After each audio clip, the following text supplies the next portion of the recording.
안녕하세요. 김성길 목사와 함께하는 사람 이야기 제2단원의 G7 과정입니다. 시간은 전 시간에 이어서 제13-4회가 되겠습니다. 우리가 전 시간에는 우리 주변에 있는 이상한 사람이라고 할 수 있는 사람들, 힘들게 하는 사람들, 그렇지만 이 사람들의 특징이 뭔지, 또 우리도 때로는 이상한 사람이 될 수 있다는 거. 자, 이런 부분들에 대해서 우리가 조금 살펴봤고요. 이 시간에는 이어서 그렇다면은 이 이상한 사람들과 좋은 관계를 맺는 방법은 없을까? 물론 피해도 돼요. 꼭 이상한 사람하고 꼭 억지로 좋은 관계를 맺으려고 막 스트레스 받기보다는 그냥 피해서 살면 또 됩니다. 그러나 모든 관계가 다 그런 것만은 아니거든요.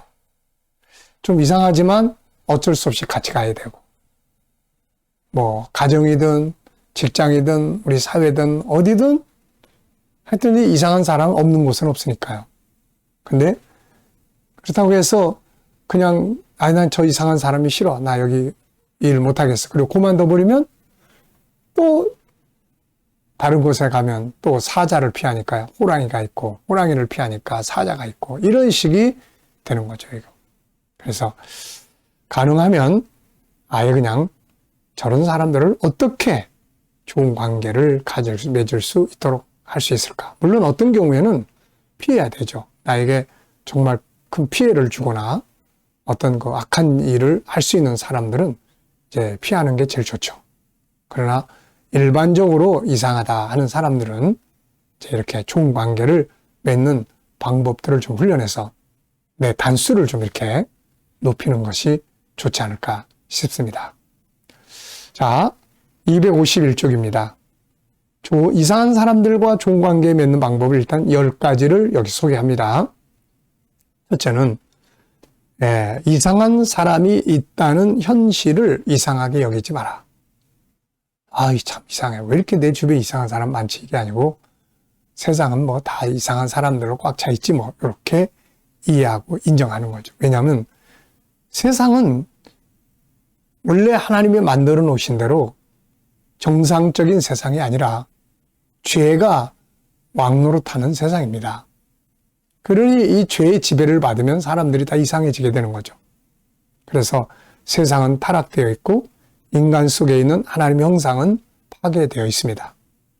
이런 현실에서 누구나 다 환경에 의해서 이상한 사람이 될 수도 있고 나도 그 속에 한 사람이 될 수 있다는 것을 우리가 일단은 이해를 해야 하는 겁니다. 두 번째는 그의 이상한 모습에 공감하라는 거죠. 자, 우리가 지난 시간에 살펴본 것처럼 이상한 사람들의 공통된 점들이 있습니다. 그 공통된 점들 중에 그 안에 상처들이 다 있다는 거죠. 상처들. 그리고 항상 무시당하면서 자기도 좀 존귀하게 인정받고 싶은 이런 행동들. 그리고 살아남기 위한 몸부림. 이런 안타까운 것들이 그 내면에서 작동을 하고 있는 겁니다. 그래서 이상한 사람을 봤을 때는 참 이상해 이러기보다는 참 상처가 많은 사람이구나 이렇게 생각을 할 수 있도록 하는 것이 문제를 풀어가는데 도움이 될 수 있습니다. 세 번째는 그 속에 들어있는 인간의 본성은 존귀하다. 요거를 인정을 하라는 거죠. 이상한 행동이지만 그의 선택을 존중히 여겨줘 보고 존귀하게 인정받고 싶은 본능이 그 안에 움직이고 있다는 것을 좀 생각을 해보라는 거죠. 그 사람을 비난하기 전에 그의 아픔과 그리고 그가 가지고 있는 하나님을 닮은 선한 성품이 그 속에 있다는 거. 이런 것들을 좀 이렇게 생각을 하면 그래도 사람 속에는 다 가능성이 있어 이렇게 볼 수 있는 거거든요. 네 번째는 이해력을 키우는 게 중요합니다. 이해력. 그래서 하나는 앞에서 말씀드린 것처럼 창세기 1장 27절에 하나님을 닮은 본성에 대한 이해. 이게요, 인간은 창세기 1장 27절 하나님을 닮은 본성이 안에 다 있어요. 선한 양심이 있죠. 거기에다가 창세기 3장에 죄가 들어오면서 이게 엉망이 된 겁니다.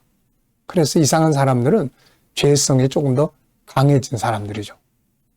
그래서 우리가 그런 사람들을 대할 때 그래도 저 사람 속에는 하나님을 닮은 선한 성품들이 그래도 들어있다. 요거 이해하는 것이 우선 필요합니다.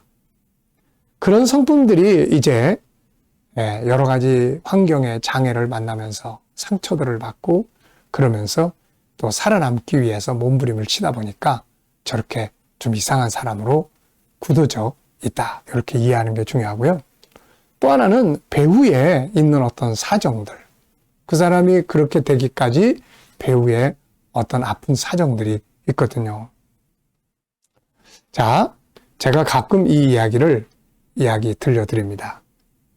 사람을 그 배후에 있는 사건을 이해를 하고 나면 훨씬 더 그 사람의 행동을 공감하고 또 이렇게 이해하는 데 도움이 되죠. 전철 안에서 벌어진 이야기인데요.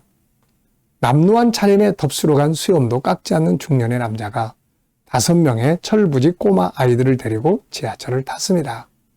그 남자는 자리에 앉았지만 아이들은 전철 안에서 소리 지르고 기어오르고 껑충껑충 뛰면서 소란을 피우기 시작을 했죠. 승객들이 눈살을 찌푸리며 아빠를 쳐다보고 눈치를 줬지만 그냥 그는 눈을 감고 앉아서 무슨 일이 일어나고 있는지조차 모르는 것 같았습니다.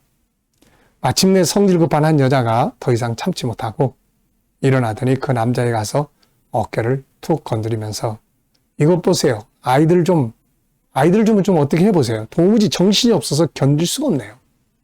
그 남자는 멍하니 그 여자를 쳐다보더니 이렇게 이야기를 합니다. 아, 죄송합니다. 하지만 방금 아이들이 엄마 장례식을 치르고 돌아오는 길인데 아이들은 어떻게 야단을 쳐야 될지 모르겠네요. 자, 이 말을 탁 들으니까 그 여자분이 갑자기 침묵하게 되는 거죠. 숨겨진 아픔의 사정을 이해를 하면 그 사람과 좋은 관계를 갖는데 훨씬 도움이 됩니다. 그래서 사람을 이해할 때 하나는 본질적, 하나님을 닮은 선한 성품이 있다는 거. 아무리 약한 사람도 그게 있다는 거. 또 하나는 그 사람이 그렇게 이상한 사람이 되도록 할 수밖에 없었던 배우의 아픈 사정. 네. 그리고 요거를 이해를 하면 좋은 관계를 갖는데 큰 도움이 될 수 있습니다. 그 다음에 이제 5번째는 이제 영적인 방법이 필요합니다. 이상한 사람과 관계를 가질 때 일단은 기도가 좀 많이 필요하고요. 그리고 그런 사람들하고의 좋은 관계를 가질 수 있도록 내 마음에 강하고 담대함, 지혜, 이런 기도가 필요하고 하나님 말씀이 또 필요합니다. 그래서 그 말씀을 암송하면서 악한 자를 대적하지 말라. 눈은 눈으로 이는 이로 했지만 악한 자 대적하지 마라. 속옷 달라면 겉옷까지 해주고 뭐 이런 왼밤을 때리면 오른밤 돌려 이런 말씀들을 암송을 계속 하다 보면은 좋은 관계를 가질 수가 있게 됩니다. 자, 10가지 중에 5가지를 우리가 먼저 살펴봤습니다. 자, 이상한 사람들이 주변에 있다면은 요 내용과 다음 시간에 나누는 말씀을 좀 잘게 기억하셨다가 조금씩 한번 활용을 해보세요. 물론 큰 피해를 보지 않도록 경계해야 될 부분들은 당연히 경계를 하는 것이 좋겠죠. 자, 이 시간 말씀은 여기서 마치겠습니다. 감사합니다.